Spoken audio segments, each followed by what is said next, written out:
إن فشلت في صلاتك مع ربك ستفشل في كل أمور الحياة. ده مقياس. فمن محراب الصلاة ننطلق. اظبط صلاتك حياتك كلها تتظبط. الصلاة، قضية الصلاة لا يمكن لحافظ القرآن أو لطالب علم أو لمجتهد في أي نوع من العبادة أن يكون له شأن وهو مضيع للصلاة.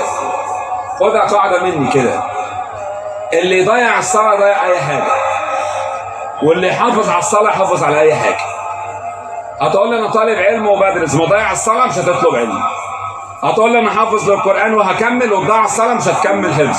محدش هيهتم، مفيش حاجة في الدنيا دي هتثبت عليها وانت مضيع الصلاة، مش هتبقى عارف. ماشي؟ فالتوفيق كل التوفيق والنجاح كل النجاح في محراب الصلاة. افهم مني دي بقى. فإن لم يكن لك شأن في محراب الصلاة فلن يكون لك شأن في أي محراب آخر. إن فشلت في صلاتك مع ربك ستفشل في كل أمور الحياة. ده مقياس. فمن محراب الصلاة ننطلق.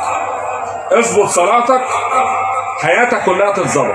أقم الصلاة لدلوك الشمس إلى غسق الليل وقرآن الفجر إن قرآن الفجر كان مشهودا ومن الليل فتهجد به نافلة لك عسى أن يبعثك ربك مقاما محمودا.